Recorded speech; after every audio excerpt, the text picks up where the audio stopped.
Hey everybody, this is Gunhead70 and today we are reviewing excuse me again, the RX-121-1 Gundam TR-1 Hazel Custom Titan's prototype mobile suit. Wow, that's a lot. So let's get into it. Picked up this model kit a couple weeks ago, local hobby store. They happened to have it, so I saw it, picked it up.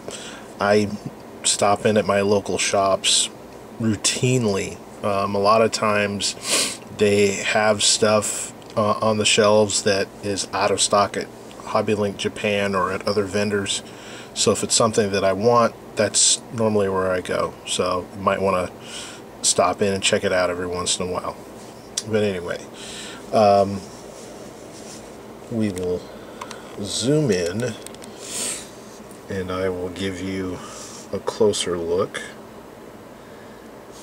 Let me get my fingers out of the way. Give him a little spin just so you can see what's going on. Mostly white, a darker gray, some darker blue and yellow on this kit. It's got a nice bulky look to it that I like. I like the bulkier kits.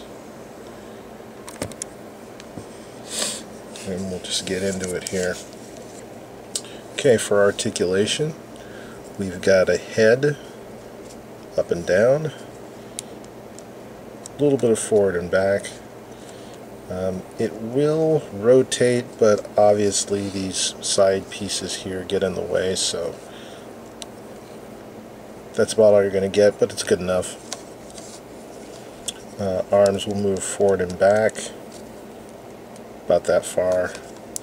They will rotate all the way around, obviously. Don't need to even do that anymore. Pretty much all Gundam kits do that as long as there's nothing in the back to stop it. Shoulder armor will move up and down a little bit. Whoops, just pulled it off the peg. And I lost a thruster. But we are not going to edit or stop, because I hate editing. Which is why I don't do it. Arms will go up that far. Bring it back down. We'll rotate all the way around. This kit's pretty loose in the arms for some reason. Everything else is pretty tight, but just the arms are kind of loose. Very, very, very nice bend at the elbow. I like it when they get nice bends like that. And of course, standard Gundam hands, they wiggle, spin around, they're on a ball joint. Waist, not a lot of well, it rotates, won't rotate a lot. There goes another thruster. Oh, there goes the same thruster.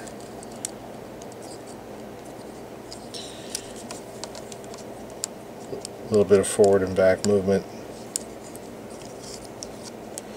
Side skirts will go up and down just a little bit. Keep losing stuff off this model. Same thing with the front skirts. I do believe they can be separated, but I haven't separated them, so they go up and down. Back skirts do not move.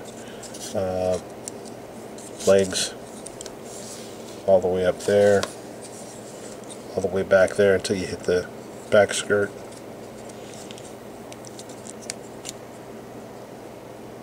About a 90-degree bend on that leg. At the knee, armor just gets in the way.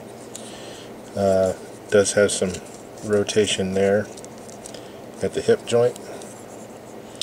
Feet forward very far, much like the Astray, and about that far back.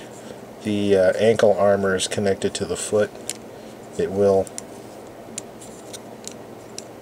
slide up and down a little bit, so it's got more than adequate movement for a Gundam, so you shouldn't have any problems posing it.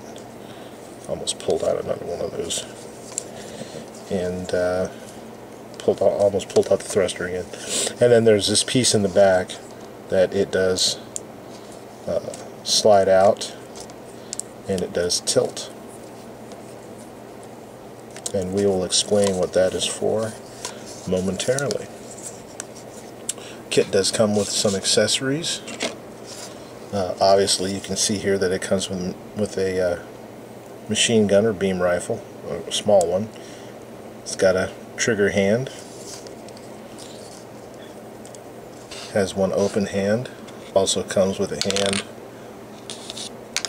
that I keep dropping. Comes with another hand for holding a beam saber. Beam saber is located right there. Pulls out. Comes with one pink beam. There you go. The beam saber back in there. And then it comes with its shields. Now it has two shields. It has this one here. Nice big bulky shield. Looks like it has a thruster in the back. And it can be mounted to the arm. Like so. But it also has a peg in there. Right there. And that is so you can mount it on the back. Let's see if I can get this in there.